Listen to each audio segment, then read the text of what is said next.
साथियों, आप सभी का स्वागत है गंगा कावेरी व्याख्यान माला की और एक कड़ी के साथ मैं आपके सामने उपस्थित हूँ।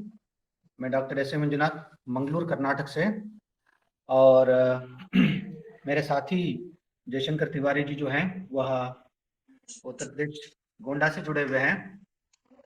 और आज के जो वक्ता जो है आदरणीय श्री प्रयाग शुक्ल जी हमारे साथ जुड़े हुए हैं। उनका भी मैं अपनी ओर से स्वागत करता हूँ। सर, आपका स्वागत है। साथियों, ये व्याख्यान माला गंगा कावेरी व्याख्यान माला श्री लाल बहादुर शास्त्री महाविद्यालय गोंडा उत्तर प्रदेश और पॉम्पे कॉलेज हैकड़ा मंगलूर कर्नाटक के संयुक्त तत्वावधान में संचालित है।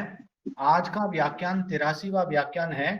आप सभी को ज्ञात है प्रेमचंद की जन्म जयंती के अवसर पर यह व्याख्यान माला शुरू की गई थी और तब से यह लगातार गतिमान है। आज का व्याख्यान 83वां व्याख्यान है। इस आज के व्याख्यान का मुख्य विषय है आज की दुनिया में साहित्य और कलाएं।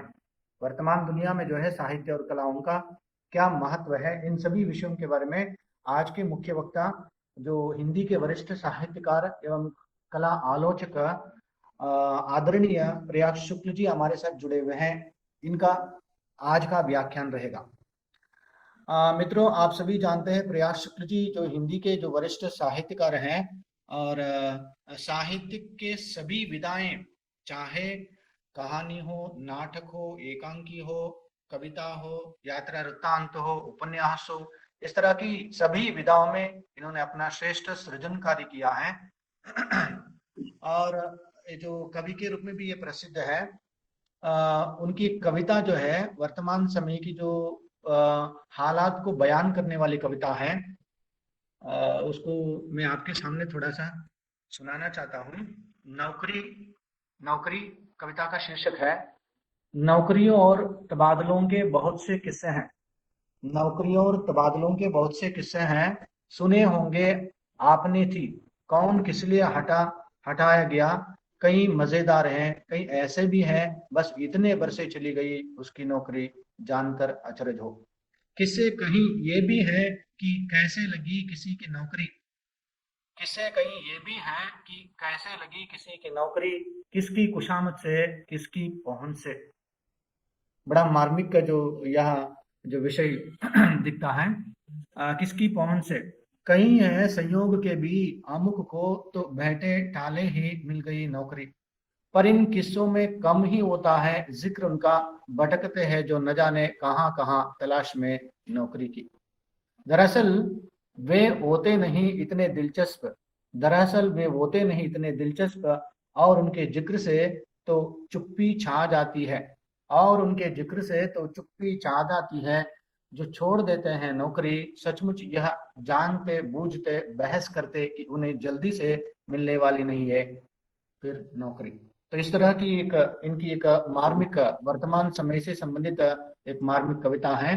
तो इससे हमें जो पता चलता है कि आदरणीय प्रयाग शुक्ल जी की किस तरह की कविताएं हैं और इस प्रकार की कविताओं को हम देखते हैं।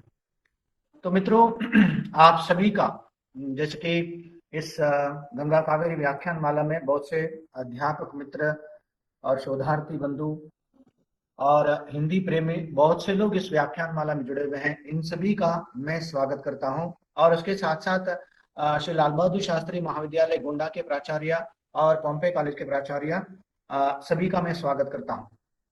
और कार्यक्रम को आगे बढ़ाते हुए मैं अपने मित्र डॉक्टर जयशंकर तिवारी जी से निवेदन करता हूं, आज के मुख्य वक्ता आदरणीय प्रयाग शुक्ल जी का संक्षिप्त परिचय प्रस्तुत करने का प्रयास करें। धन्यवाद मित्र डॉक्टर एस ए मंजुनाथ जी। गंगा कावेरी व्याख्यान माला के 83वें व्याख्यान में आज के मुख्य वक्ता आदरणीय प्रयाग शुक्ल जी का स्वागत है और समस्त विद्वत साथियों, प्राध्यापक साथियों, शोधार्थी मित्रों का स्वागत है, विद्यार्थियों का सबका स्वागत है।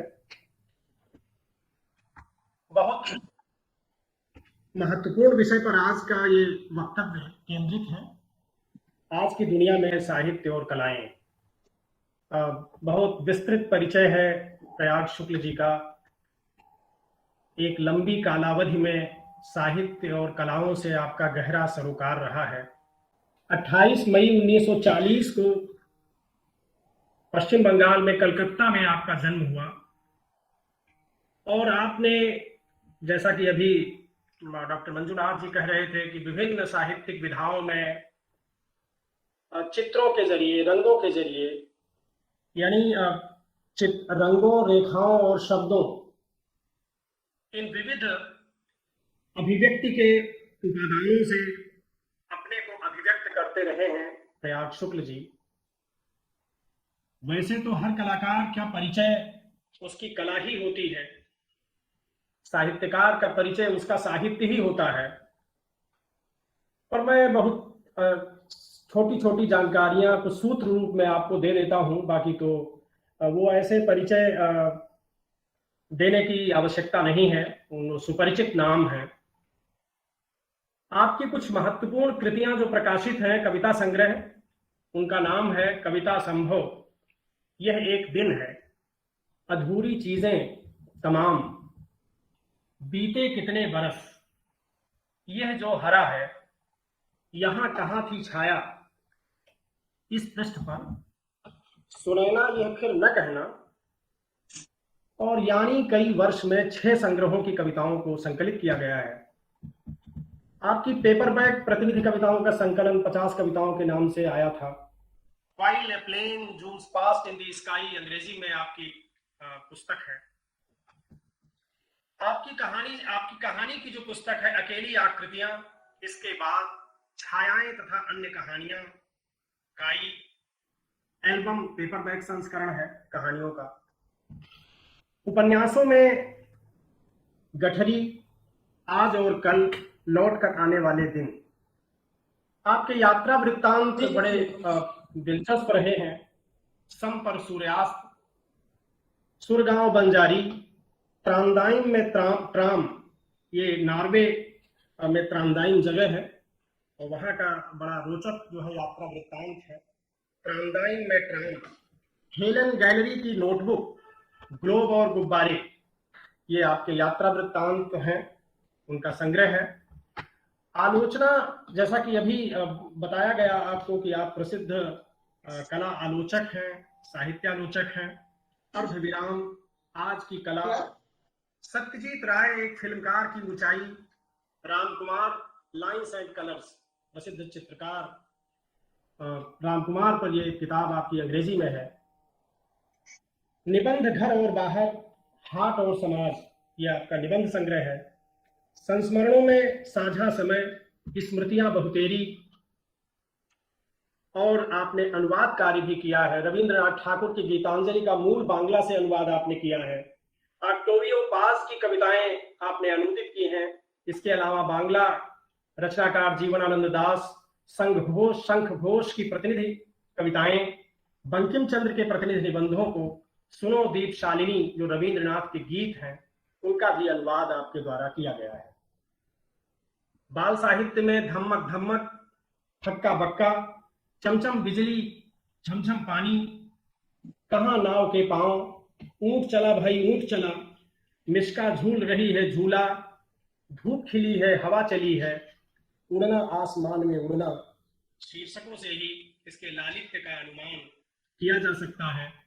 मैं उम्मीद करता हूं कि जो साथी जुड़े हैं आदरणीय प्रयाग शुक्ल जी की इन कृतियों से अवश्य पढ़ करके परिचित होंगे।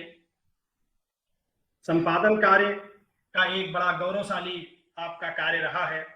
हैदराबाद से निकलने वाली कल्पना जैसी ऐतिहासिक पत्रिका के संपादन कार्य से आप जुड़े रहे हैं। काशी अंक उसका आपके द्वारा संपादित किया गया था। कविता नदी, कला और कविता, कला समय समाज, बदरी विशाल, रंग तेंदुलकर, अंक यात्रा, इसके अतिरिक्त दिनमान, नवभारत टाइम्स के संपादक मंडल के आप सदस्य रहे हैं। कल्पना के अतिरिक्त समकालीन कला, रंग प्रसंग, हिंदी फेमिना, पराग, इन महत्वपूर्ण और बहुचर्चित पत्रिकाओं के आप संपादन कार्य से बहुत गहरे स्तर पर आपका जुड़ाव रहा है। और संगीत नाटक अकादमी की पत्रिका संगना के आप संपादक हैं। 9 साक्षरों के लिए आपने मृच्छकटिकम, जो संस्कृत का प्रसिद्ध नाटक है, उस पर आधारित एक कथा लिखी थी, जो बिल्कुल शुरू में जो सीखते हैं अक्षर ज्ञान जिन्हें होता है, बसंत सेना के नाम से। तो आदरणीय प्रयाग शुक्ल जी का बहुत विस्तृत कार्य है। जब मैं उरई में था तो डॉक्टर रामशंकर द्विवेदी सर से जब शाम की बैठकें होती थी तो प्रयाग शुक्ल जी के कृतित्व पर चर्चा भी होती थी कि आप एक साथ साहित्य और कलाओं का किस तरह से सम्यक निर्वाह कर रहे हैं। कार्यत्री और भावयित्री प्रतिभा दोनों से आप संपन्न हैं। तो मैं ऐसे प्रसिद्ध शख्सियत का आज के इस गंगा कावेरी व्याख्यान माला के पटल पर हृदय से स्वागत करता हूं और आपको प्रणाम करता हूं कि आपने अपना मूल्यवान समय हमें दिया है और आज वो अपना वक्तव्य अभी से रखेंगे। मैं माइक अंतरित करता हूं मित्र डॉक्टर एस ए मंजुनाथ जी को। धन्यवाद तिवारी जी।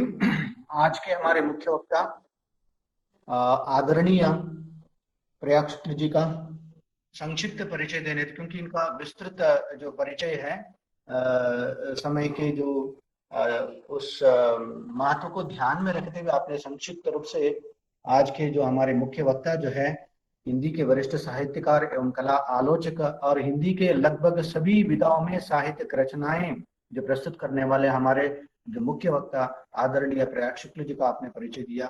और इनका आज का विषय जो है आज की दुनिया में साहित्य और कलाएं, क्योंकि आज की दुनिया में साहित्य और कलाओं की बहुत ही महत्वपूर्ण भूमिका है, मगर लोग इसको स्वीकार करने के लिए तैयार नहीं होते हैं। मतलब वर्तमान जो स्थिति जो है उसके अनुसार हम यह देखते रहे हैं।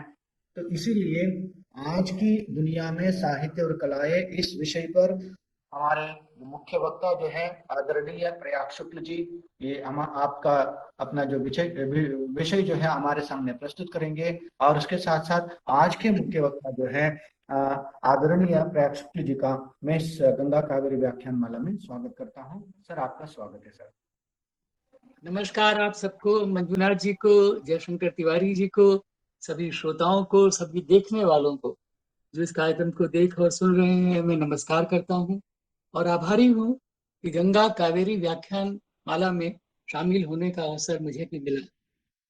जब जयशंकर जी ने इसकी चर्चा मुझसे की और मंजुनाथ जी का भी जिक्र किया तो मुझे खुशी इस बात की हुई कि ये व्याख्यान माला जो है एक तरह से आप देखो तो उत्तर और दक्षिण से भी जुड़ी हुई, ये दो लोग तो उसमें ऐसे हैं ही। और आप सब सुनने वाले, मंजुनाथ जी को बताना चाहता हूं कि कर्नाटक मेरे प्रिय प्रदेशों में है। वहाँ के लेखक, कलाकार, चित्रकारों से बहुत मैत्री रही है। और सबसे पहला नाम तो मैं कारंत जी का लेता हूँ, बाबा कारंत का, जो बहुत गहरे मित्र रहे मेरे। कारंत तो मध्य प्रदेश में वहाँ तो नाटक करते, भोपाल में भी रहे जी, वो तो सही कह रहे हैं, लेकिन है तो वो कर्नाटक के ही, कर्नाटक के जी। तो और मैं कर्नाटक गया भी हूँ और 15 दिन रहा भी हूँ। गया तो कई बार हूँ। काजूर नाम के कस्बे में, शिमोगा जिले में मैं 15 दिन रहा था जतीन दास जी के साथ, जो चित्रकार हैं। और हमने वहाँ एक कार्यशाला की नवोदय विद्यालय में। इसकी चर्चा शुरू में इसलिए भी कर रहा हूँ कि देखिए, तो उस कार्यशाला की जब बात आई, आज की दुनिया ही है एक तरह से, वर्तमान समय की बात कर रहा हूँ। तो हम लोगों ने तय किया कि जतीन दास जी बच्चों को चित्र बनाना सिखाएंगे, चित्रकला की बात करेंगे और मैं वहाँ कविता की बात करूंगा। और हम दोनों को वहाँ बहुत आनंद आया था। हम एक सप्ताह के लिए गए थे, पर फिर वो कार्यशाला 2 सप्ताह की हो गई, क्योंकि बच्चों को, शिक्षकों को, सबको बहुत अच्छा लगा। वो एक ऐसा अनुभव था मेरे लिए जहाँ से ये भी लगा कि अगर हमारे विद्यालय साहित्य और कलाओं के व्यक्तियों को बुलाकर ऐसे आयोजन करें तो बहुत कुछ खुल सकता है। इतना कुछ जानने को है, इतना कुछ करने को है इस विषय में कि मैं आपको क्या बताऊं। जब मैंने ये विषय चुना और उसमें आज की दुनिया जोड़ा, क्योंकि आप देखो तो सदियों से कलाओं का और साहित्य का संबंध रहा है दुनिया भर। क्योंकि दुनिया भर में आप जानते हो कि जो लोक है उसकी रचना में जो लोक गीत रचे गए, जो लोक कलाएं रची गई, तो सच पूछिए तो ये तो विभेद कभी था नहीं। हमारे यहाँ भी नहीं था और आज भी नहीं है। आप राजस्थान जाओ, आप कर्नाटक जाओ, आप किसी भी प्रदेश में जाओ, आप छत्तीसगढ़ जाओ, आप पूर्वोत्तर के प्रदेशों में जाओ, जहाँ भी जाने का मुझे मौका मिला है, सभी प्रदेशों में मैं पूरे भारत में गया। ये मेरा भाग्य है, कोई जगह नहीं बची। और ये भी बताना चाहता हूँ आपको, जिससे ये विषय कुछ और खुलेगा, कि ये सब संभव इसलिए हुआ कि मैं ऐसी चीजों से जुड़ा एक लेखक होकर के, कि मुझे ऐसे अवसर मिले। उसकी बात आगे करूंगा। तो ये है कि ये तो बराबर से रहा है, लोक से जंगी हुई चीजें हैं ये, साहित्य और कलाएं की। लोकगीत भी है और सज्जा भी है, संगीत भी है, लोक रंगमंच भी है। अब देखिए तो हमारे समय में बाबा कारम सिंह का भी मैंने नाम लिया, और हबीब तनवीर साहब, और उसके भी पहले और भी कितने लोग ये काम कर चुके हैं। शिवराम कारंत जी को देखिए, पहला नाम तो उन्हीं का ध्यान में आता है कि कितना बड़ा काम उन्होंने किया था यक्षगान वगैरह को लेकर के, और कैसे उसका आधुनिक उस थिएटर की दुनिया में वो आया, और कितने लेखक कवि हम सब लोग उससे जुड़े। तो ये मेरा भाग्य रहा है, और ये बात समझने का अवसर मुझे बार बार मिलता रहा है कि साहित्य के हो, और अगर सभी कलाओं की दुनिया में रहोगे तो तुम्हें बहुत लाभ होने वाला। वो लाभ मुझे हुआ है, वो लाभ मुझे यात्राओं से हुआ है, वो लाभ अपने लिखने पढ़ने से हुआ है, और अकेले मुझे नहीं हुआ। अभी देखिए, मेरे परिचय में कहा गया कि मैंने कल्पना से अपने जीवन की शुरुआत की थी, संपादन की भी और लेखन की भी। लेखन की इसलिए कि जब मैं 18 साल का था, तो मेरी कल्पना में मेरी एक कविता और एक कहानी छपी थी। उसी का संबल था कि मैं कल्पना में पहुंचा, तब मेरी उम्र 23 बरस थी। वहां मेरी भेंट हुसैन साहब से हुई, वहां मेरी भेंट जगदीश मित्तल से जी से हुई। जो जगदीश मित्तल जी तो उसके संपादक मंडल में थे, और कला की दुनिया में बहुत जाना पहचाना ना वो ना है। उन्होंने उनके यहाँ देश दुनिया से अब काफी की वह हो चुकी है, लेकिन अभी भी सक्रिय हैं। वो मेरे ख्याल में इस समय 95 के हैं, और उनका संग्रह देखने लायक, मिनिएचर चित्रों का संग्रह दुनिया भर से देखने लोग आते हैं। तो आप देखो, थोड़ी सी बातचीत में आप समझ गए होंगे कि मैं कहाँ रहा हूँ, और अभी तो बहुत कुछ खुलने वाला है। मैंने क्या क्या किया है, क्या क्या देखा है, और उसका क्या लाभ हुआ है। और कुछ नाम और लूंगा, जिनमें से एक बड़ा नाम हमारे कुंवर नारायण जी। और ये कहूंगा कि आप देखो कि इस पीढ़ी के साथ ही शुरू होती है चीज, कि ज्यादा शुरू होती है, और उनके साहित्य भी परिलक्षित होती है कि कलाओं से उनका जुड़ाव क्या रहा। और आपको ये जानकर अच्छा लगेगा कि कुंवर नारायण जी पर मैं एक पुस्तक तैयार कर रहा हूँ, उन्हीं की लिखी हुई पुस्तक, उन्हीं की लिखी हुई चीजों की पुस्तक। उस पुस्तक में भी है कि कुंवर नारायण और कलाएं। अब देखिए, कुंवर जी ने फिल्मों पर लिखा इतना अच्छा, सत्यजित से तो उनकी मैत्री ही हुई। उसके अलावा उन्होंने चित्रकला पर लिखा है, संगीत, उनके घर में भी लोग आते रहे हैं, बड़े बड़े लोगों से उनका संपर्क रहा है, जसराज जी से और भी कई लोगों से। नृत्यांगनाओं में से बहुत चर्चित नाम एक समय का ओडिसी नृत्यांगना का संयुक्ता पाणिग्रही जी का, वो उनके घर जाती रही है, वहां उन्होंने परफॉर्म किया है। और बाबा कारम तो उनके बहुत गहरे मित्रों में रहे। खुद मेरी कई बार भेंट कुंवर जी और कारन जी की, हम लोगों की सम्मिलित भेंट भी कई बार होती थी कि हम तीन ही हैं और बात कर रहे हैं। अब आप देखो, कुंवर नारायण जी के मेरा मेरा ये मानना है, और जो अभी यहाँ हमको सुन रहे हैं प्राध्यापक और छात्र, वो इस पर गौर कर सकते हैं कि अगर आप उनकी इस दुनिया को नहीं जानते, तो आप उनके साहित्य को अच्छी तरह नहीं सराह पाओगे। कुंवर हमारे देखिए तो रघुवीर सहाय जी, जिनके साथ मैंने कई बरस काम किया, वो दिनमान के संपादक थे। और मैं वहाँ, आप जानते हो कि उन दिनों में कला का कॉलम लिखा करता था, जो लगभग 8-10 बरस लिखा। और उस समय केवल कला का कॉलम ही नहीं था दिनमान में, संगीत पर, नृत्य पर, और फिल्म पर, और थिएटर पर अलग अलग कॉलम थे। तो ये है, ये आज की दुनिया अब तो और बड़ी बड़ी हो गई है, पर हमारे भाग्य से जब हम युवा थे, तो ये दुनिया कुछ ज्यादा खुलनी शुरू हुई, और सचमुच लगने लगा कि मुझे इन सब कलाओं के साथ चलना है। तो अब ये भी बताऊं आपको, तो आपको शायद जानकर रोचक प्रसंग लगेगा कि कल्पना में तो मैं बहुत सुखी था, और उसके संपादक संचालक बद्री विशाल जी मुझे बहुत स्नेह भी करते थे। वो स्नेह आजीवन बना रहा। पर कोई साल भर बाद मैंने उनसे कहा कि मैं दिल्ली जाना चाहता हूँ, मैं कल्पना छोड़ना चाहता हूँ। उनको घोर अचरज हुआ। और ठीक ही अचरज हुआ कि 23 बरस का ये युवा इतनी बड़ी पत्रिका में पहुंचा है, अभी साल भर नहीं हुआ और दिल्ली जाना चाहता है। तो मैंने उनको कारण बताया। मैंने कहा देखिए, मेरे मित्र मुझे चिट्ठियां लिखते हैं कि मैं हमने आज अलकाजी साहब का नाटक देखा, हमने रविशंकर को सुना, हमने राम कुमार की प्रदर्शनी देखी, हमने यामिनी कृष्णमूर्ति जी का डांस देखा। तो मैं बेचैन हो जाता हूँ और ये सोचने लगता हूँ कि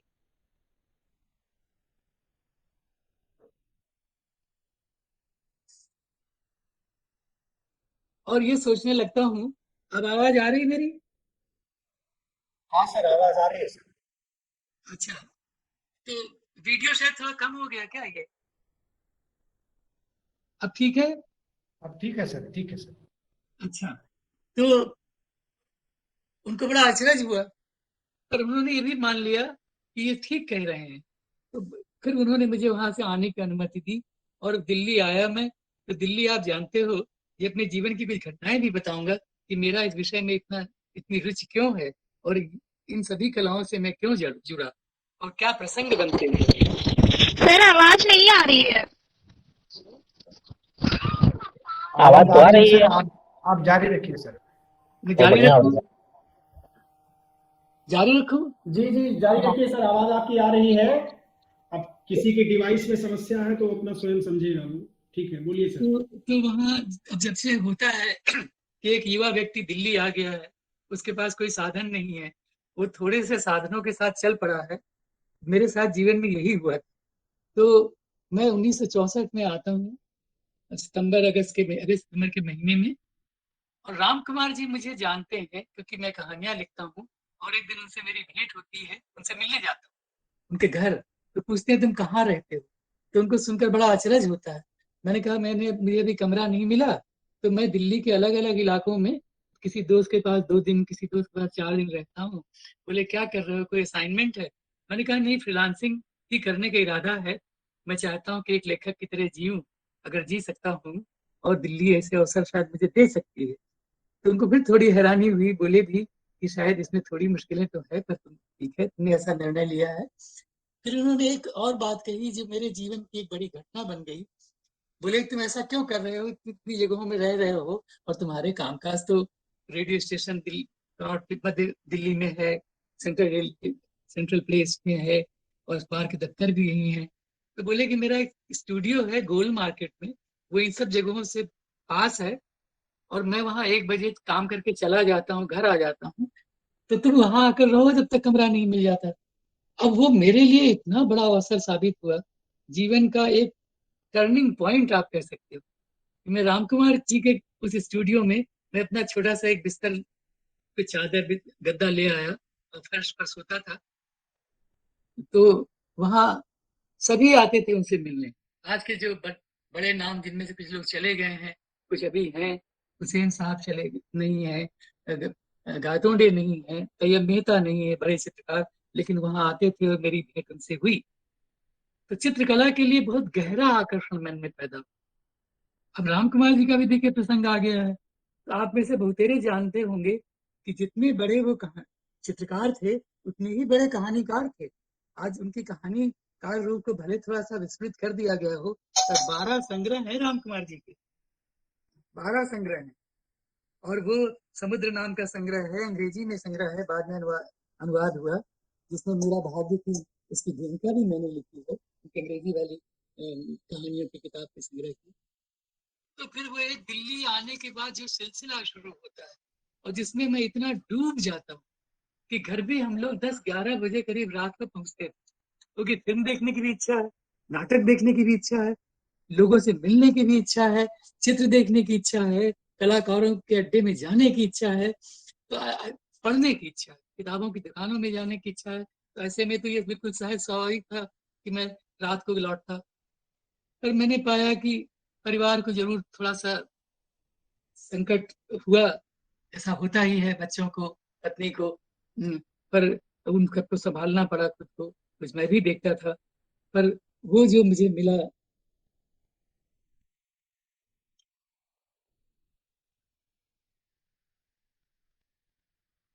इसको बंद भी तो करो भाई। तो चले गए। दरवाजा नहीं बंद किया। मैं पेमेंट कर दूंगा पेटीएम से। यहाँ कुछ कुछ व्यवधान पड़ते रहेंगे, कोई डिलीवरी आ जाती है, कुछ ऐसा हो जाता है और मैं दरवाजे के पास ही बैठा हूँ। तो आप, वो भी जीवन का हिस्सा है, जीवन एक बहाव है, ऐसा मैं मानता हूँ। ये सब चलता रहता है, चलता रहना चाहिए। तो क्योंकि जीवन के बहाव में ही रहा हूँ, मैं कभी रुका नहीं, रुकना चाहता नहीं हूँ। और युवा लोगों को तो जरूर ये सीख देता हूँ कि रुकना नहीं। हमारे हजारी प्रसाद द्विवेदी जी की एक बड़ी कविता है, मतलब थोड़ी लंबी कविता है, बड़ी भी है ही वो। उसकी 4 पंक्तियां, बल्कि 2 पंक्तियां मेरे जीवन का मंत्र बन गई। कोई रोते रहे, कोई खोते रहे, अपना रथ पे हम जोते रहे। रोना खोना तो चलता रहता है संसार में, पर अपना रथ जिस पर हम चाहते हैं कि हम इस पर चलते रहें, उसको जोते रखें।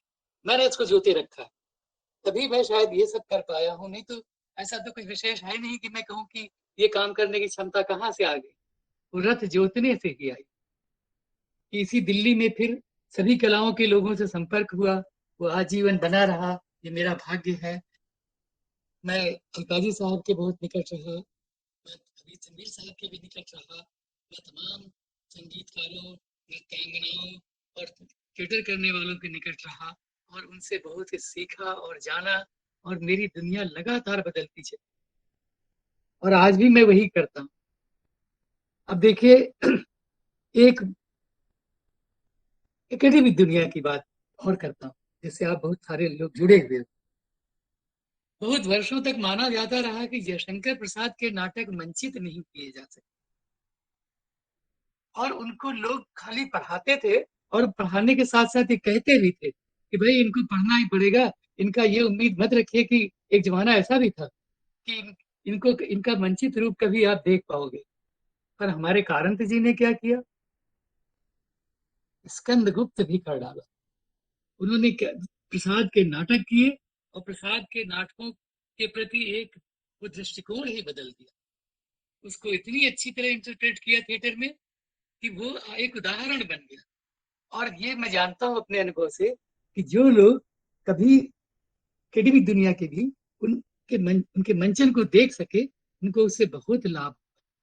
और ये भी देखिए, अब तो एक अच्छी चीज ये हुई है, और ये भी आज की दुनिया से जुड़ी हुई है, कि अब कोई भी चाहे अगर उसका इंटरेस्ट है, हम लोगों को तो आना पड़ा कि भाई दिल्ली चलो, नहीं तो ये कहाँ देख पाओगे। और आज की दुनिया सबके यूट्यूब उपलब्ध है, संगीतकारों के, नृत्यांगनाओं के, और थिएटर की दुनिया के। आप नाटक देख लो रणवीर साहब का, आप कारन जी के नाटक देख लो, अंश तो देख ही सकते हैं, बहुत कुछ देख सकते हैं आप, लोग देखते भी हैं। अब ये सही है कि मूल तो नहीं होगा, मूल का अनुभव तो निश्चय ही कुछ और होता है, पर उपलब्ध तो है, एक जानकारी तो हो सकती है। ये यही तो है आज की दुनिया में साहित्य और कलाएं। मैं स्वयं उसका लाभ उठाता हूँ। अब देखे तो देश दुनिया में बहुत घूमा हूं मैं, देश के बारे में तो बता ही चुका कि पूरे देश के हर प्रदेश में गया, लक्षद्वीप और लद्दाख को छोड़, और कर्नाटक और केरल और तमिलनाडु, तो और आंध्र में तो रहा ही हूँ, और कई कई बार मध्य प्रदेश, राजस्थान, हिमाचल, कई कई बार राजस्थान। तो ये जो अवसर भी मुझे मिले और जो मैं ये कर सका, तो आपको बताऊं कि मैं रुचि के कारण ही कर सका, कि रुचियां ऐसी थी, और इन्हीं सब प्रसंगों से गया हूं। 1 मिनट रुकना पड़ेगा मुझे।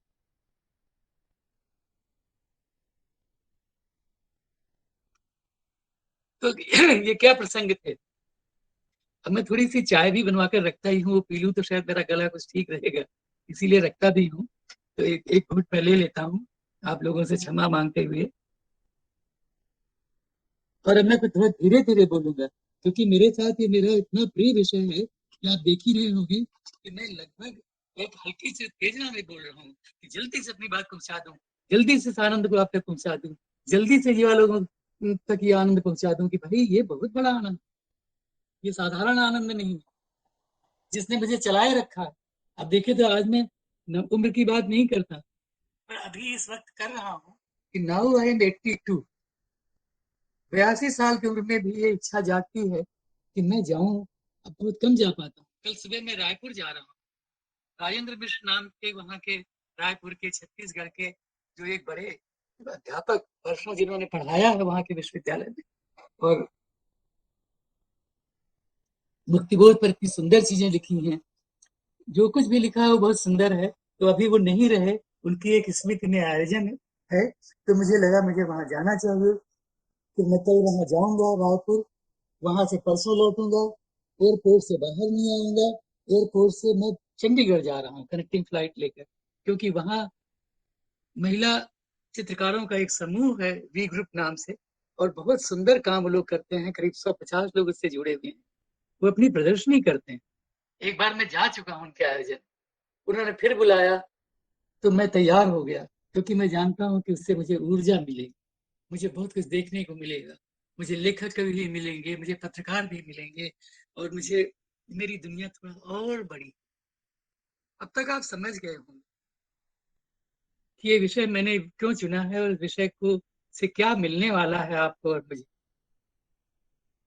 अब देखिए, इसको भी अपना भाग्य मानता हूँ कि इन रुचियों के कारण ही मुझे मुझसे ये आग्रह किया गया कि मैं ललित कला अकादमी की पत्रिका निकालूं हिंदी में, जो मैंने निकाली।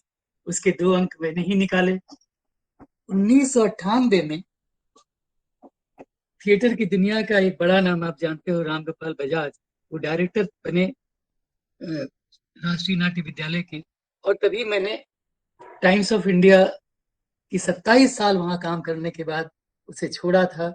अभी मुझे 2 बरस वहां और रहना था, लेकिन मैंने बिना सोचे हुए छोड़ दिया कि आगे क्या करना है, क्योंकि हमको गे ने और स्वामीनाथन ने यही सिखाया है कि जब जहां ठीक न लगे छोड़ दो, देखा जाएगा आगे क्या होगा, कुछ ना कुछ होगा।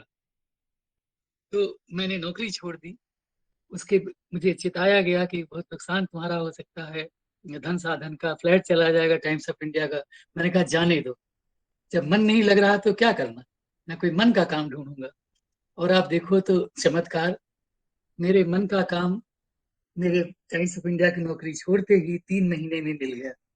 बजाज भाई का निमंत्रण आया कि हम हिंदी में और अंग्रेजी में भी एक पत्रिका निकालना चाहते हैं राष्ट्रीय नाट्य विद्यालय की, और हम चाहते हैं कि आप इसका संपादन करो हिंदी वाली पत्रिका का। अंग्रेजी वाली तो निकलनी शुरू हो गई। फिर वो बोले हंसकर कि लेकिन हम आपको वहां जितना मिलता था उसका आधा भी शायद नहीं दे पाएंगे, ये अर्ध सरकारी संस्थान है। मैंने कहा वो आप छोड़िए, वो राष्ट्रीय नाट्य विद्यालय तो है, हमारे देश का एक गौरव संस्थान, वहां मैं बैठूंगा, वहां की पत्रिका निकालूंगा, इससे बड़ा भाग्य मेरा क्या हो सकता है। तो रंग प्रसंग नाम की पत्रिका निकाली, जिसके 36 अंक निकाले। हमारे मित्र गोपी गजवानी जी से आग्रह किया, जिनसे भी परसों मिलने गया था, और जिनको लेकर एक बड़ी पोस्ट मैंने अपनी वॉल पर डाली है। उनसे तय किया कि 36 अंक वो डिजाइन करेंगे तो मैं काम लूंगा। और मित्रताएं भी देखे, मुझे उन मित्रों का भी आभार, ऐसा जीवन मिला कि उन्होंने कहा हाँ तुम्हारे लिए करूंगा। फिर उनसे भी मैंने कहा कि आपकी जो फीस है वो विद्यालय नहीं दे पाएगा।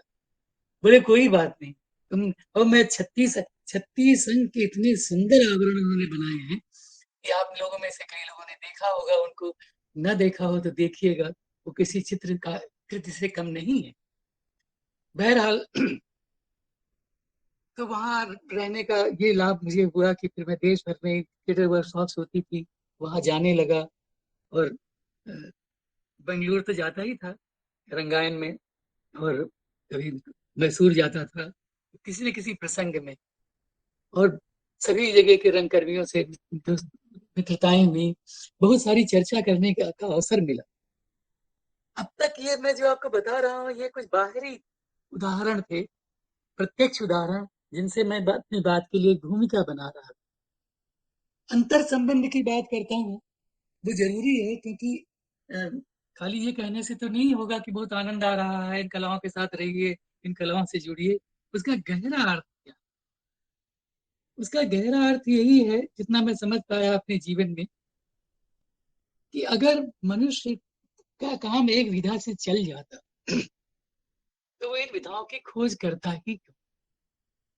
और ये तो आप जानते हो, ये सच्चाई है कि जो कविता से मिलता है वो चित्रकृति से नहीं मिलता, जो चित्रकृति से मिलता है वो कविता से नहीं मिलता, जो एक नाटक देखकर मिलता है वो एक फिल्म देखकर नहीं मिलता, और फिल्म बाद का माध्यम है। और ये भी देख लीजिए, इसको भी मैं कभी नहीं भूलता कि कितने अवसर आए और लोगों ने कहा कि अरे अब फिल्म आ गई है, थिएटर खत्म हो जाएगा, थिएटर तो और बढ़ा, संगीत की दुनिया और बड़ी हुई है। मनुष्य की इजाद की हुई ये बेसिक जो कलाएं हैं, इनमें से कोई नहीं गई, कोई नहीं जाएगी, बल्कि इसमें बढ़ोतरी ही होती जाएगी। जिसमें टेलीविजन नाम की और टेलीविजन की के नाटक और फिल्में अलग जुड़ गए हैं, उसकी शाखाएं प्रशाखाएं बनेंगी, लेकिन वो जाएगी नहीं। तो जब मूल बात यह है कि मनुष्य की इजाद की हुई चीजें हैं और मनुष्य ने ही इनको खोजा है, तब फिर साहित्य से ही क्यों? ये तो सब चीजों से जुड़ी हुई कलाएं। और हमारे यहाँ से भी देखिए तो ये प्रमाणित रहा है ना, हम 64 कलाओं की बात करते रहे। और भरत ने भी अपने नाट्य शास्त्र में जब कई उदाहरणों की बात की है, कई तरह की तो उनको भी उपमा कहाँ से सूझी है? उपमा व्यंजनों से सूझी है, रस की उपमा व्यंजनों से भी सूझी है। तो ये, और भरत का नाट्य शास्त्र ही देखिए, तो ये तो पहले से ही प्रमाणित है। पर आज की दुनिया में ये जो रूप बदला है और अभी और बदलेगा, हमको उसके साथ रहना है, और उसके साथ रहकर हम क्या पा सकते हैं ये देखना है। तो जैसे कि मैंने कुंवर नारायण जी का उदाहरण दिया, हमारी हिंदी में देखिए तो रेण उसका बहुत बड़ा उदाहरण है, जिनका अभी जन्मदिन ही था कल, और जिन पर फिर मैं एक पुस्तक अभी मैंने संपादित की है, रेणु के पत्रों की। एक ब्रजमोहन गुप्त जी थे फारबिसगंज के, वो परिवार में ठहरते थे, उनके नाम जो पत्र लिखे थे उनका संपादन किया है, वो पुस्तक अभी राजकमल से आने ही वाली। तो आप देखो, रेणु इतने बड़े लेखक, तीसरी कसम कैसे बनी फिल्म? क्योंकि उसमें उसमें वो था, पहले से मौजूद था, जिसे शैलेंद्र ने देख लिया। और रेणु जी को भी आप देखो तो रेणु जी के संस्मरण आप पढ़ो और रेणु जी की तमाम चीजें आप देखो तो उसमें झलकता है। वो कभी हुसैन की बात कर रहे होते हैं, वो कभी भिखारी ठाकुर की, वो कभी लोकगीतों की, वो कभी फिल्म की भी, क्या नहीं है उनकी राइटिंग। और उन्होंने देखिए, उन्होंने भी बहुत लिया है, मैंने रेणु जी का नाम तो लिया ही, कुंवर नारायण जी का नाम लिया, उसके पहले अज्ञे को देखिए। अज्ञे की कला पर आप जानते हो कि तो 2-3 किताबें तो हैं ही, और मेरा मानना यह है कि खजुराहो पर अज्ञे ने जो लिखा है वो छोटी सी टिप्पणी है, वैसा पीस मैंने दूसरा नहीं देखा। और ऐसा क्यों हुआ कि अज्ञे के साथ तो काम ही किया है, अज्ञे के कारण भी कह सकता हूँ कि इन कलाओं में की दुनिया में आया हूँ, क्योंकि जब दिनमान के लिए फ्रीलांसिंग करता था तो उन्होंने ही मुझसे कला का कॉलम लिखवाना शुरू किया था। उन्हीं का समय था जब दिनमान ने संगीत, नृत्य, नाटक, फिल्म, थिएटर, साहित्य, बाद में रघुवीर जी ने कविता भी जोड़ दी। कविता का भी एक पृष्ठ बन गया कि वो अनुवाद में ही, विश्व कविता के अनुवाद उसमें होने लगे। अब विश्व कविता से भी देखिए एक चीज और ध्यान में आई कि विश्व के कवियों के साथ भी ये रहा, पश्चिम में तो बहुत रहा है आधुनिक काल में। आप ग्रीक कवियों को देखिए, आप हंगरी के कवियों को देखिए, आप फ्रांस के कवियों को देखिए, ज्यादातर की टिप्पणियां कलाओं पर इतनी सुंदर है कि उदाहरण बनी हुई। अब रिल्के जैसे बड़ा कवि देखिए आप, तो वो तो रोदा नाम के बहुत बड़े जो स्कल्प्टर थे उनके सेक्रेटरी थे, भी रहे थे एक समय वो। तो पश्चिम में तो बिल्कुल परंपरा रही कि अगर आप कवि हो तो आपको कलाओं में दिलचस्पी होगी ही होगी, और आप कभी न कभी लिखोगे भी उन पर, लोगों ने लिखा है। हमारे यहाँ भी, अब मुझे बड़ी खुशी होती है जो युवा लोग आ रहे हैं, मैं उनका नाम भी ले सकता हूँ, वो कलाओं से बहुत गहरे जुड़ रहे हैं, वो उनकी उतनी ही बड़ी दिलचस्पी है इन चीजों में, वो सब सुनते हैं।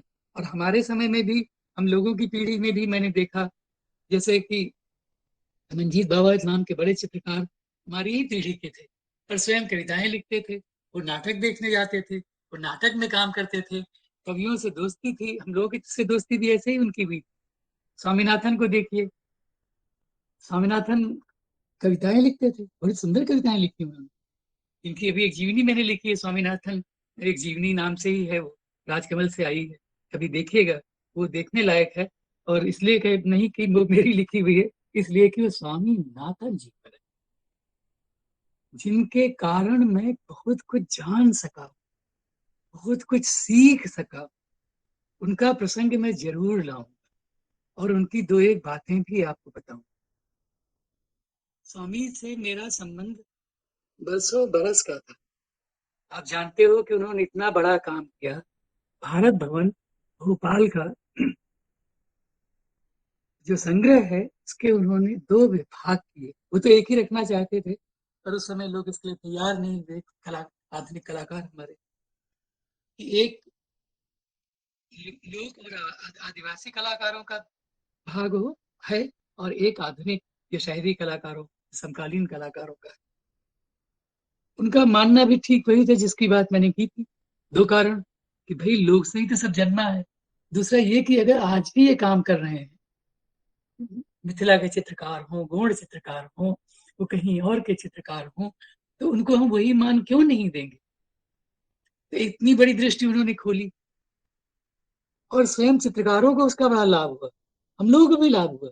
क्योंकि देखिए, आधुनिक काल में हमारे यहाँ तो इतना नहीं हुआ, पश्चिम में तो लोग उस तरह से इतना कभी था, लेकिन उस रूप में नहीं था, इतना विशाल, इतना विस्तृत लोग तो नहीं था पश्चिम का।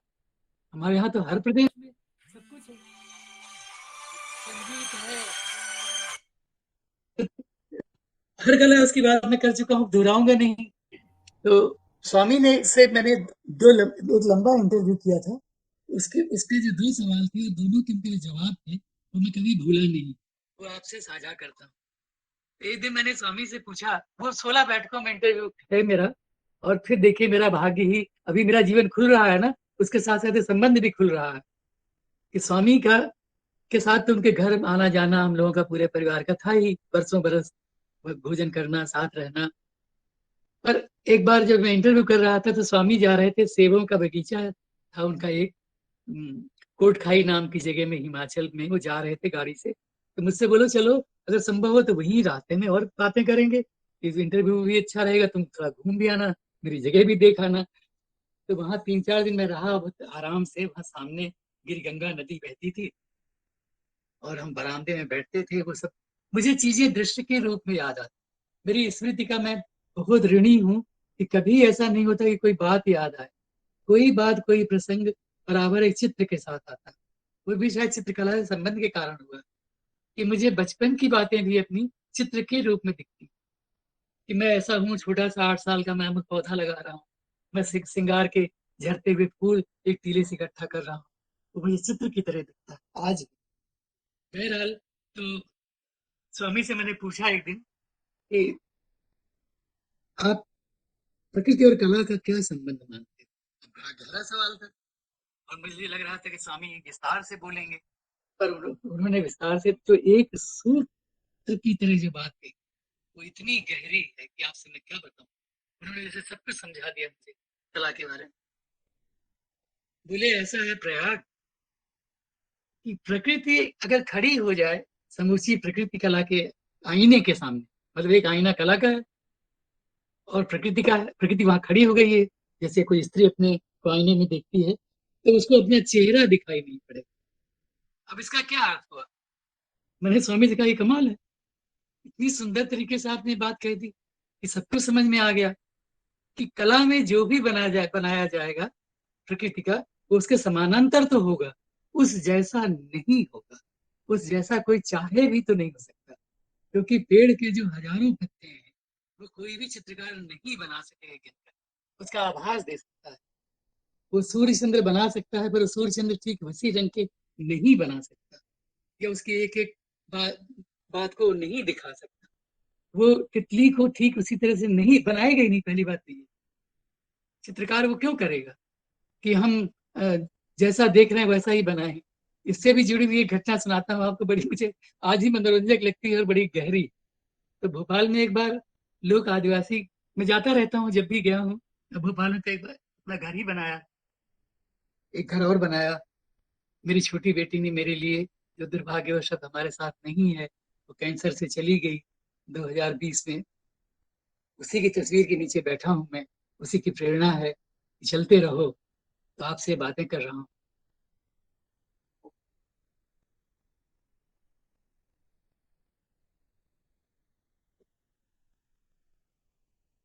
तो स्वामी से मैंने कहा कि ये कितनी सुंदर तरीके से आपने बात की। और भूरी बाई की जो बात आप बताने जा रहा थे, लोग आदिवासी अ, संग्रहालय के भाग की, तो एक बार संयोग ही था कि मैं वहां गया हुआ था, और अचानक हुआ था, ये कोई तय करके नहीं हुआ था।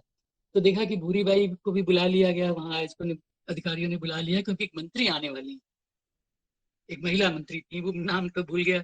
तो वो हम लोग, मैं भी साथ साथ मैं तो वहीं खड़ा था, सुन रहा था उन लोगों की बातें। तो एक भूरी बाई के एक चित्र के सामने वो महिला मंत्री खड़ी हुई और भूरी बाई से बोली कि ये आपका काम है। तो उन्होंने कहा हाँ, तो उसमें घोड़ा भी बना हुआ था। तो बल बोली कि घोड़ा तो घोड़ा जैसा नहीं लग रहा। तो भूरी बाई ने छूटते ही जो सुंदर जवाब दिया वो ये था कि अगर घोड़ा घोड़ा जैसा मैं भी बनाऊं तो उसको बनाने का फायदा क्या है। उनका कहना था कि आप फिर देख लो घोड़े को जाकर। कितनी सुंदर बात उन्होंने कही। तो ये जो कला की दुनिया के चमत्कार हैं, और आप देखो तो जितने वाद हुए साहित्य वाले भी, ये साहित्य और कलाओं के मिले जुले, आंद्रे ब्रेतो ने पेरिस में जब अपने साथियों को इकट्ठा किया और सरेलिज्म वाला मूवमेंट शुरू हुआ, तो उसमें साहित्य भी था, कलाएं भी थी, उसमें बुनुएल जैसे बड़े फिल्मकार भी थे, स्पेनिश, जो फिल्में बनाते हैं और जिनकी एक जीवनी वो मुझे बहुत प्रिय है। उनकी जो आत्मकथा है, अभी देखिए दूसरा प्रसंग खुल गया, कि वो भी तो साहित्य है। उसको मैं बहुत बड़ा साहित्य मानता हूँ, जो इन बड़े फिल्मकारों ने लिखा है, देश विदेश के। सत्यजीत राय ने लिखा है, बंगला में कई किताबें उनकी हैं, फिल्म बनाने की प्रक्रिया को लेकर, फिल्मों के संस्मरणों को लेकर। खुद वो लेखक भी थे। और कुरोसावा जापान के आप देखे तो कितना, कितनी सुंदर वो जीवनी है, समथिंग लाइक एन ऑटोबायोग्राफी। तो न जाने कितनी कथाएं हैं मेरे पास, कितनी बातें हैं शेयर करने की। कावेरी गंगा कावेरी व्याख्यान माला में बुलाकर आपने मुझ में तो फिर से जगा दिया है सब कुछ, जो कभी कभी मित्र लोग आते हैं तो जाग जाता है। अब कोविड पीरियड के बाद कुछ लोग आने लगे हैं, और मैं तो अब चूंकि यात्राएं इतनी करता नहीं हूँ, फिर भी करता हूँ, बता चुका हूँ आपको, लेकिन पहले जितनी नहीं। तो ये देखिए क्या बात कही भूरी बाई ने, उसे हम कितना, मैंने भी सीखा। और कितना ही सहज ये है कि दुनिया की कोई भी चीज, कलाओं की भी कोई चीज जो रूप बदल कर आती है, ये उसका वास्तविक अंतर संबंध है। कि प्रेरणा तो वहां से भी रहती है, पर उसका रूप बदल जाता है। वो रूप बदलने से, अब देखिए रूप बदलने का एक और सुंदर उदाहरण आपको देता हूँ, जो फिर कारंत जी का है, बाबा कारंत का। एक बार उन्होंने कहा अपने सहयोगियों से, भोपाल में कोई नाटक कर रहे थे, नाटक का नाम भूल गया हूँ कौन सा नाटक था। उसमें कोई एक पात्र था जो बहुत बेसुरा, अरे वाद्य का नाम भूला जा रहा हूँ, जो एक बहुत बेसुरा एक वाद्य बजाता। तो उन्होंने अपने लोगों से कहा कि भोपाल में कोई ऐसा दिखाई पड़े जो लोग सड़कों पर या गलियों में बजाते हैं, ऐसे घूमते हैं, तो हमको बताना। तो वो उस सहयोगी लोग गए और उस वाद्य वाले से कहा कि भाई आप तो बड़ा सुंदर बजाते हैं, उसको क्या मालूम कि ये किस लिए ले जा रहे हैं। तो वो उसको बाकायदे वो मंच पर लाए और कहा आप बजाइए। तब संगीत संगीत का ऐसा इस्तेमाल उनको करने की इच्छा एक कारण से हुई ना, तो फिर आप कोई दूसरी चीज ढूंढते हो। तो ये जो ढूंढना है और पाना है, अब मुझे जो कलाओं की दुनिया से एज राइटर, बेसिकली तो मैं राइटर ही हूँ, तो लेखक ही, शब्द का ही आदमी हूँ। पहले 2 साल से चित्र भी बना रहा हूँ, और रोज एक चित्र बना रहा हूँ, इसमें भी आनंद आने लगा है। तो उसमें भी तो एक जुड़ाव ही महसूस कर रहा हूँ ना, कि मैं फूल पर कविता लिखता हूँ, मेरी फूल पर कई कविताएं हैं, पर मैं जब फूल बनाता हूँ तो वो एक दूसरा अनुभव है उसको बनाने का। और उसके उससे मेरी कविता के अनुभव भी उसमें आते हैं। और हो सकता है किसी दिन पलट करके वो चित्र चित्र में फूल बनाने का अनुभव कविता में आ जाए। और न भी बनाऊं तो क्या। मेरा सचमुच ये मानना है कि इन सभी कलाओं को मैं ऐसा विश्वास करने लगा कि इनमें से किसी का रचयिता होना जरूरी नहीं। वो हम सब हैं। एक पाठक भी लेखक है, बल्कि बहुतेरे अर्थों में वो एक अलग तरह का लेखक। वो भी अपनी तरह से उसने कुछ जोड़ता कराता है। वो रचनाकार है। जब वो किताब पढ़ रहा है तो वो रचनाकार बन जाता है। और जब चित्र देख रहा है कोई दर्शक, तो दर्शक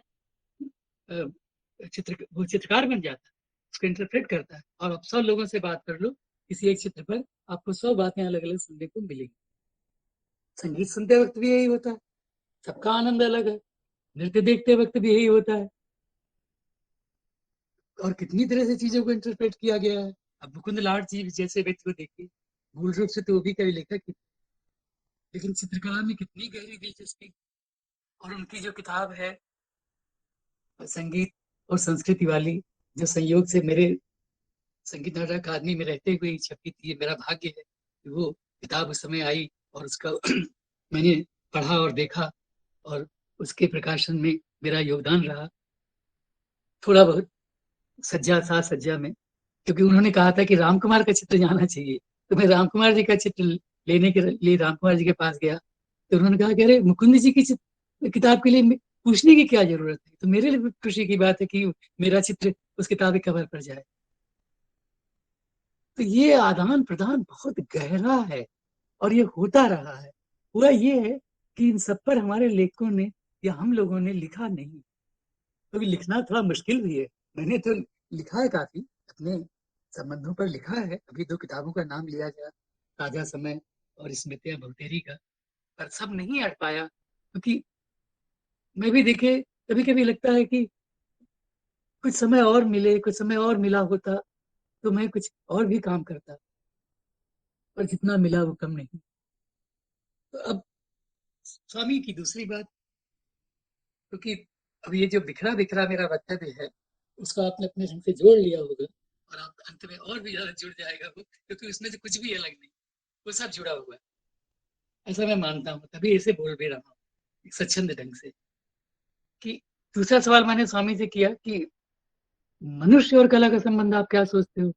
इस सवाल पर मैं सचमुच आपको बताऊं, मैं बिल्कुल सावधान होकर बैठ गया कि अभी कोई बहुत दार्शनिक गहरा उत्तर मुझे मिलने वाला है और मैं उसको रिपोर्ट करूंगा और लोग चौंक जाएंगे, अरे इतनी बड़ी बात स्वामी ने कही है और वर्षों और दिनों तक उसकी चर्चा होगी। अभी उससे उनके उस उत्तर की चर्चा होती ही है, पर वो इतना संक्षिप्त है कि वो आपको अचंभे में डाल सकता है, और इतना संक्षिप्त और इतना सीधा है जिसको हम सब जानते हैं। पर कई बार जानी हुई बात को भी तो कोई साहित्यकार चित्रकार ही गहरे बैठाता है आपके मन में, गहरे बैठाता है वो। तो स्वामी ने थोड़ी देर, तो मैं भी देखे, अब तो मैंने छोड़ दिया और कहता हूँ कि जो लोग धूम्रपान करते हैं वो छोड़ दें तो बड़ा अच्छा है, क्योंकि मैंने बहुत किया है।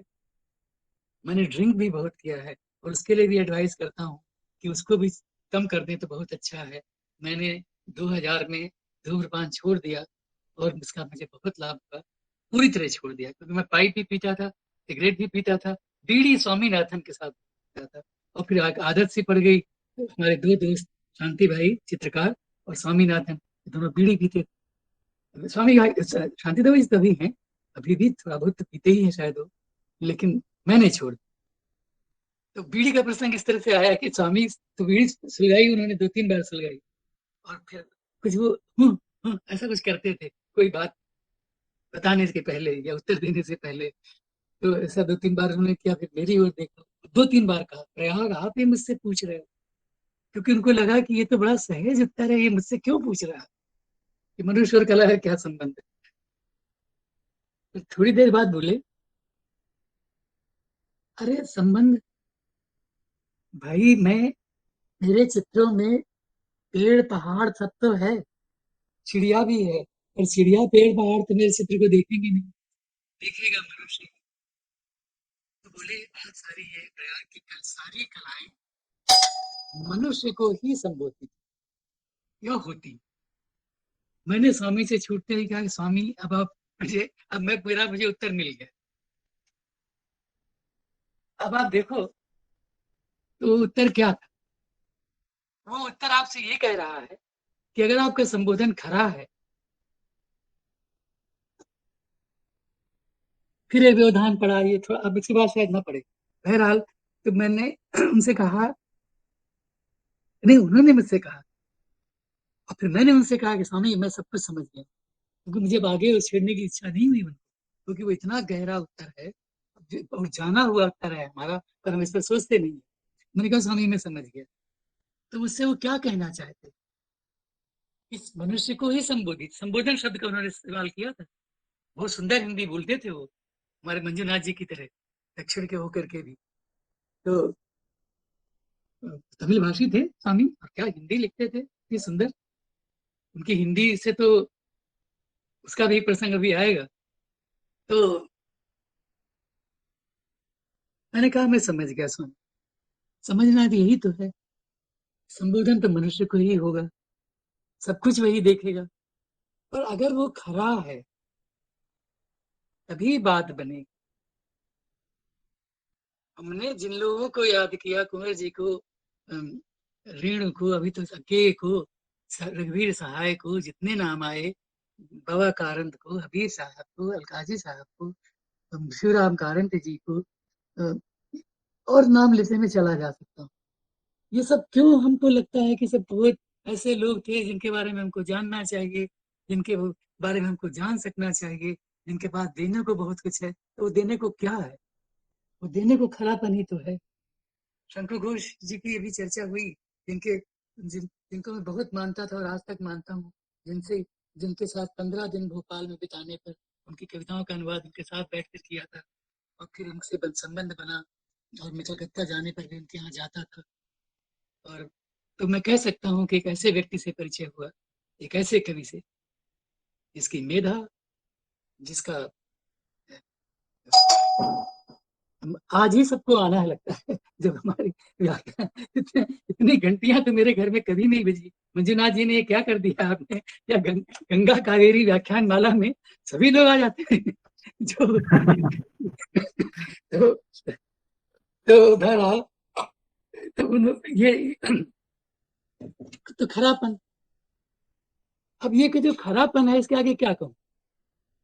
और ये भी देखें तो इसका ये जो कलाएं हैं और जो साहित्य, हम क्यों मानते हैं कविता एक बड़ी चीज, और क्यों वो कविताएं याद रखते हैं, जो ये याद आ जाती है सहेज ही और हमारे साथ चलती, उनका खरापन ही तो है। मैं हृदय की बात रे मन, विकल होकर नित्य चंचल, ढूंढती जब नींद के पल, चेतना थक सी रही जब। मैं मलय की बात रे मन, पवन की प्राचीर में रुक, जला जीवन जी रहा झुक, इस झुलसते विश्व दिन की, मैं मधुर रित रात रे मन। क्यों प्रसाद जी मेरे साथ रहते हैं, क्यों मैं उनका गीत गाता हूँ रोज मन ही मन, और कभी इसे सुनाता हूँ, तो क्या शक्ति मुझे मिलती होगी आप सोच सकते हो। या गे की कविता, आश गिर का नम्र चीड़ों में डगर चढ़ती उमंगों सी, भरी पैरों पिछी पैरों में नदी जो दर्द की रेखा, विहग शिशुमों नीड़ों में मैंने आंख भर देखा, दिया मन को दिलासा पुनः आऊंगा, भले ही बरस दिन अनगिन युगों के बाद। धमक करता धमक कर दामिनी बोली, धमक कर नहीं, धमक कर दामिनी बोली, क्षितिज ने पलक सी खोली, अरे यायावर रहेगा यार। अब इसमें आप देखो, जो चित्र बन रहे हैं, जो चाक्षुष बिंब बन रहे हैं, वो कहाँ से आए? वो गहराई से देखने से आए, वो कलाओं के संबंध से आए, वो ध्वनियों तक से आए, वो संगीत से आए। श्रीलंग में लिखी थी कविता वात्स्यन जी अकेले, और वही की कविता वो भी है, पहाड़ी काक, जिसमें ध्वनिया है पहाड़ी काक। ये चित्र देखिए प्रसाद वीणा का,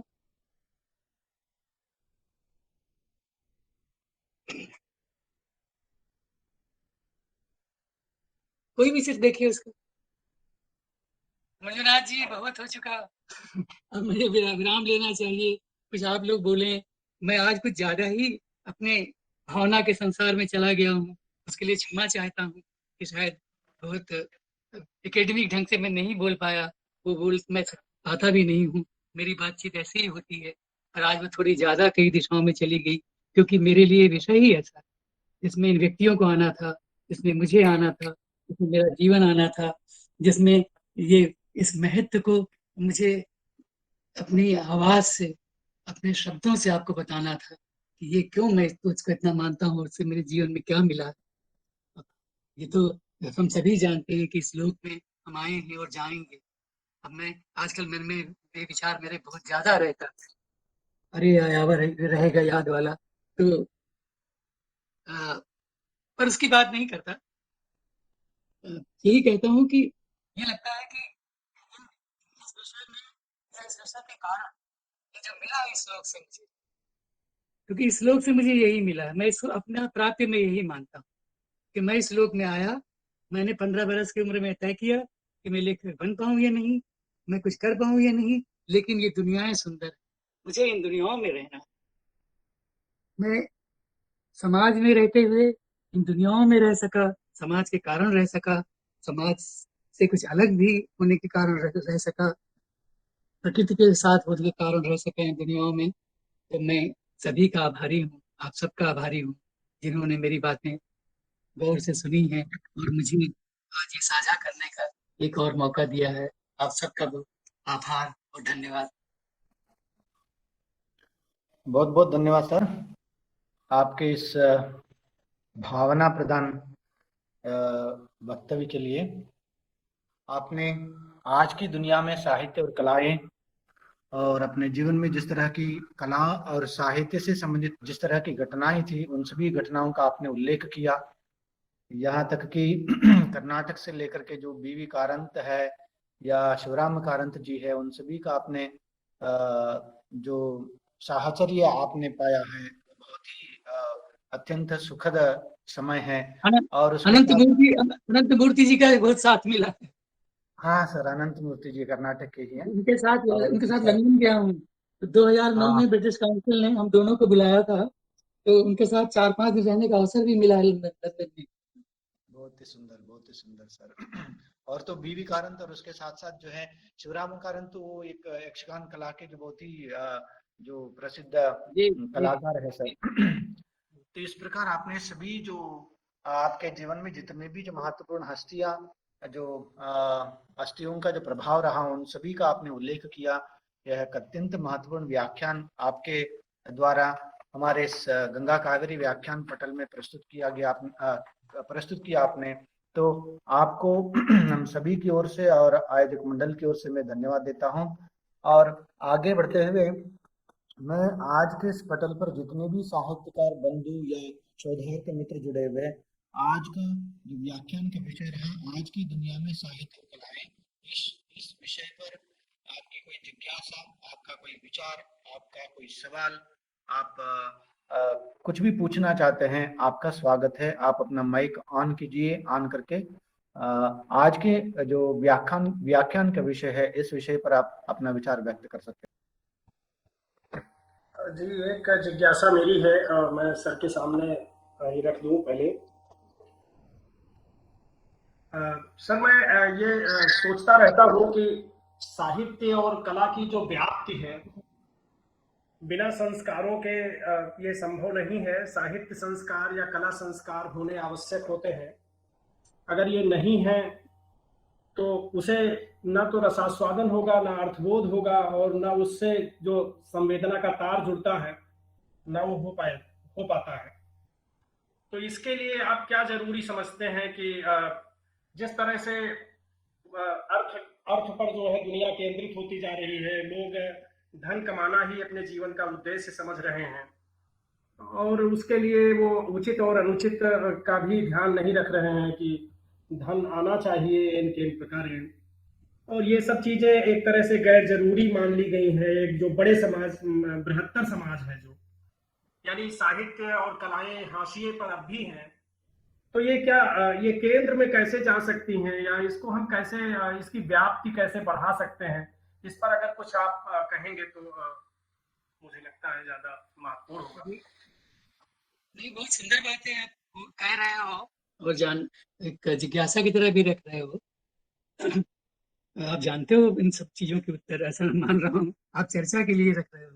तो इसमें तो मेरा कहना यही है कि कई रूप हैं। एक तो बाहरी रूप है कि हम उन चीजों को बढ़ाएं। जैसे पश्चिम में अगर मान लीजिए ये है कि जो हमारे तमाम संगीतकारों ने और डांसर्स ने और कवियों ने बार बार जिक्र किया अपने संस्मरणों में कि अगर कोई सितार लेकर उतर रहा होता है पेरिस में तो उसको बड़ी श्रद्धा से लोग देखते हैं। अगर आप कह दो परिचय में कि कोई पूछ रहा हो, कोई अधिकारी आपका एयरपोर्ट पर कहीं या एक टैक्सी ड्राइवर कि मैं पेंटर हूँ, तो वो आपको बहुत आदर से देखने लगता है।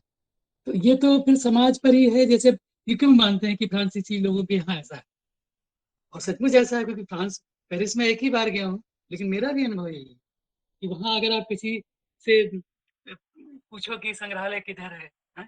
कि वो आपसे पूछ बैठे कि आप क्या हो, कौन हो, तो वो एकदम उसकी नजर बदल जाती है देखने की आपकी। अच्छा, आप लिखते हो, आप चित्र बनाते हो। तो ये तो शायद हमारे समाज में तो बहुत रहा है। अब ऐसा मैं नहीं कहता कि वो नहीं, क्योंकि देखिए मैं उसकी चर्चा करना भूल गया। क्राफ्ट्स पर्सन भी तो बहुत कलाएं ही हैं। तो मेरी नजर में तो है एक एक अच्छी चटाई बुनने वाला, एक अच्छा कालीन बुनने वाला, एक अच्छा पात्र बनाने वाला जो कुंभकार है। अब एक उदाहरण आपको देता हूँ कि शायद यही एक उपाय है, ये हो सकता है धीरे धीरे होगा। सिरेमिक कला हमारे यहाँ अभी कुछ वर्षों तक पहले खाली कप प्लेट सॉसर बनाने वाली मानी जाती, पॉटरी। आज हमारे देश में कम से कम 200-300 सिरेमिक आर्टिस्ट को तो मैं जानता हूं, जो सिरेमिक पात्र नहीं बना रहे। ये केवल वही नहीं बना रहे, उसे मूर्तिशिल्प बना रहे हैं, सज्जा की चीजें बना रहे हैं। हमारे एक उनका उल्लेख भी होना चाहिए इस समय, धीरज सक्सेना, जो कविताएं लिखते हैं, बहुत सुंदर गद्य लिखते हैं, यात्रा वृत्तांत लिखते हैं, पेंटिंग करते हैं, एक बड़े सिरेमिक कलाकार। तो अब ये वो बदल गया। तो कोई विधा भी तो कैसे बदलती है ना। अब आप हमारे यहाँ भी देखो तो फिल्म को भी कई रूप बने हैं, कई लोग आए हैं। सत्यजीत राय भी थे, मणिकौल, बुद्धदास दास गुप्ता, हमारे केरल के अरविंदाक्षन जी, अरविंदाक्षन जी कह रहा हूँ, वो अरे ऐसे ऐसा होता है कि कभी कभी इतने नामों के बीच में कुछ नाम मैं भूल जाता हूँ। बहरहाल, तो ये ऐसे ही प्रयत्न है कि हम चर्चा करें जो अभी आप कर रहे हो, और हम इसको दूर तक ले जाएं। संस्थाएं जो काम करती है, राष्ट्रीय नाट्य विद्यालय देखिए, इतने लड़के लड़कियां वहां से निकले हैं, पूरे देश भर में फिल्म इंडस्ट्री में गए हैं, वो जगह जगह जाते हैं, नाटक करते हैं, तो थोड़ा दृश्य बदला है। अब हमारे यहाँ तो पहले, मैं लोगों को दोष नहीं देता, अब आप देखो तो भारत कला भवन को छोड़ करके जो राकेश दास जी ने बनाया, और कितना सुंदर है वो, कितना बड़ा काम है उनका। हमारे यहाँ तो गिने चुने ही संग्रहालय थे। फिर भारत भवन बना, फिर अब हमें किरण नाडार म्यूजियम है, फिर और भी संग्रहालय खुल रहे हैं। फिर हमारे आधुनिक राष्ट्रीय कला संग्रहालय एक एक शाखा बेंगलुरु में भी खुल गई, एक बम्बई में भी खुल गई। तो ऐसी चीजें हैं कि आप लिटरेचर में देखिए, सुंदर चीज हुई है कि आपको छोटे छोटे शहरों में लोग अब साहित्यिक उत्सव करने लगे हैं, बहुत छोटी जगहों। जयपुर लिटरेचर फेस्टिवल की तर्ज पर आप पाओगे कि बहुत छोटी जगहों में फेस्टिवल हो रहे हैं। कलिंगा लिटरेचर फेस्टिवल, वो बड़ा हो गया धीरे धीरे। कितने नाम गिनाऊं। तो ये प्रयत्न करने से ही होगा। और अब तो मैं देख रहा हूँ, जिसकी बात मैं कर चुका हूँ और से बहुत प्रसन्न हूँ, कि युवा पीढ़ी में बहुत लोग निकल रहे हैं जो लेखक कवि कलाकार भी नहीं है, लेकिन जिनकी इन चीजों में दिलचस्पी है, और वो इनमें से कुछ को तो बहुत पैशनेट ढंग से वो लोग देखना सुनना चाहते हैं। कई आईटी प्रोफेशनल्स को मैं जानता हूँ कि वो चित्र खरीदते हैं, वो कविता सुनने जाते हैं, वो संगीत सुनने जाते हैं। ये धीरे धीरे हुआ है और होगा। तो हम लोग प्रयत्न करते रहे, पीढ़ियां प्रयत्न करते रहे, दृश्य बदलेगा। एकेडमिक दुनिया में आप लोग बदलिए। मैं मानता हूँ कि एकेडमिक दुनिया, और कहना चाहता हूँ इस मंच से, एकेडमिक दुनिया तो बहुत बड़ा काम कर सकती है। अगर वहां से संदेश प्रसारित होता है, आप लोगों के जरिए प्रसारित होता है, इसके महत्व पर बात होती है, इसके उदाहरण दिए जाते हैं, तो आप तो कितने लोगों को हर साल तैयार करते। अब ये भी आप देख लो, इससे ये भी याद आ रही है, तो कुछ कुछ थोड़ा वातावरण बनाना भी पड़ेगा। बनाना चाहिए, ऐसा मैं मानता हूँ। अब रविन्द्रनाथ ठाकुर के कारण आप शांति निकेतन के छात्र छात्राओं को देखो, जो वहाँ के हिंदी भाषी छात्र छात्राएं हैं। अब तो वहाँ पर भी ये हो गया है कि बंगला भाषी हिंदी पढ़ रहे हैं, और इनकी मातृभाषा हिंदी नहीं है, लेकिन जो लोग भी वहां से हिंदी पढ़कर भी निकल रहे हैं, उन सबको सब कलाओं में दिलचस्पी कैसे हो जाती है? ये थोड़ी बहुत हो जाती है, ये जानकारी हो जाती है, क्योंकि उनके यहाँ वो है, दूसरे विभाग हैं, कार्यक्रम होते रहते हैं। तो ऐसे ही शायद करने से होगा। बाकी तो फिर व्यक्ति पर निर्भर है कि वो इस बात को समझे कि भाई, मैं तो मानता हूँ कि व्यक्तित्व का विकास किसी और तरह से संभव ही नहीं। और आप उन लोगों को जरूर देखोगे समाज में, जांच भी लोगे अपने परिवार में, पड़ोस में, अपने निजी संबंधियों के वहाँ, कि उनमें से जिसको भी कोई दिलचस्पी है किसी भी कला में या कलाओं में, उसका व्यक्तित्व आपको अलग से दिखता है, उसकी प्रेजेंस अलग हो जाती है, उसकी बातचीत करने का ढंग बदल जाता है। तो यही कह सकता हूँ। जी जी, बहुत बहुत धन्यवाद सर। धन्यवाद सर, बहुत बहुत धन्यवाद। और कोई मित्र आज का जो विषय है, आज की दुनिया में साहित्य और कलाएं, इस विषय पर अपना कोई विचार या जिज्ञासा या प्रश्न रखना चाहते हैं तो आपका स्वागत है। अगर कोई सवाल या प्रश्न ना हो तो हम आगे बढ़ सकते हैं।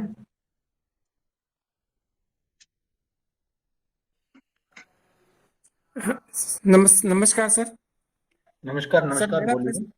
मेरा प्रश्न यह है कि जितनी भी ललित कलाएं हैं, नृत्य कला, संगीत कला, चित्रकला, मूर्ति कला, गायन कला आदि जितनी भी ललित कलाएं हैं, इनमें से आप सर्वश्रेष्ठ किसको मानते हैं? काव्य, इसको भी।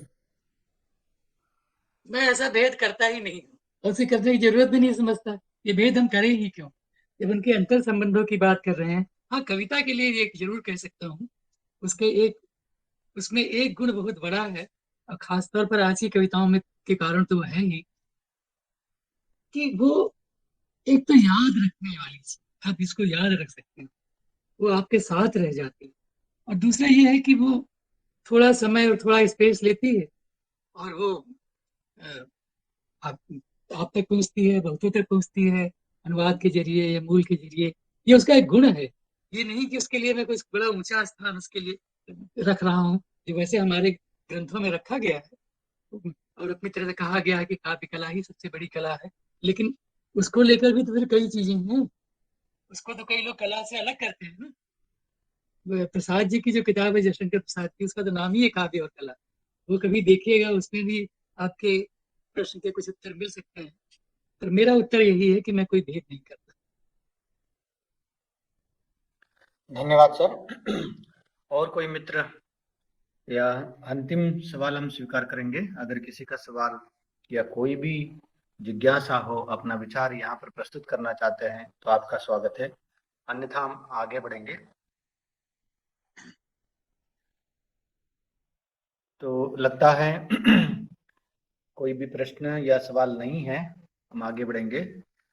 जैसे कि आप सभी जानते हैं, गंगा कावेरी व्याख्यान माला का जो यह अत्यंत महत्वपूर्ण व्याख्यान है, आज की दुनिया में साहित्य और कलाएं, इस विषय पर मुख्य वक्ता के रूप में आदरणीय श्री प्रयाग शुक्ल जी का अत्यंत महत्वपूर्ण वक्तव्य जो प्रस्तुत हुआ है। आगे बढ़ते हुए मैं इस कार्यक्रम को आगे बढ़ाने के लिए श्री लाल बहादुर शास्त्री महाविद्यालय गोंडा के हिंदी विभागाध्यक्ष डॉक्टर शैलेंद्र नाथ मिश्र जी से निवेदन करता हूं कि कार्यक्रम की अंतिम पड़ाव जो है उसके रूप में धन्यवाद समर्पण करें। सर, आपका स्वागत है। बहुत बहुत धन्यवाद मंजुनाथ जी। आज के इस गंगा कावेरी व्याख्यान माला के महत्वपूर्ण व्याख्यान में प्रयाग शुक्ल जी ने जो समय दिया है, आदरणीय प्रयाग शुक्ल जी का जो मेरा संपर्क हुआ वो तो बहुत पहले था। जो है साहित्य के द्वारा जो संपर्क संबंध हुआ वो तो था ही। 2018 में एक ऐसी आवश्यकता पड़ी इस भारत के संविधान को लेकर के, संविधान के चित्रों के बारे में कुछ जिज्ञासाएं थी, और उस पुस्तक को जिसको काफी दिनों तक नागरिकों से दूर रखा गया था, और हमें लगता है शांति निकेतन के नंदलाल बोस जी जो वहाँ के कला संकाय के आचार्य थे, उनके 40 लोगों की टीम ने पूरे भारत के संविधान को चित्रित किया था और इस रूप में रखा था जो भारत के संविधान के निर्माता थे, उस संविधान सभा ने कहा था कि जो भारत का संविधान है उसको हम किसी विधवा की तरह नहीं प्रस्तुत करना चाहते, सुसज्जित ढंग से प्रस्तुत करना चाहते हैं। तो उसके लिए नंदलाल बोस को जो है नियुक्त किया गया था और उनकी जो है टीम ने पूरे इस काम को किया था। जब मेरी जिज्ञासा हुई तो मैंने सर को जो है नंबर लिया और सर से बात किया।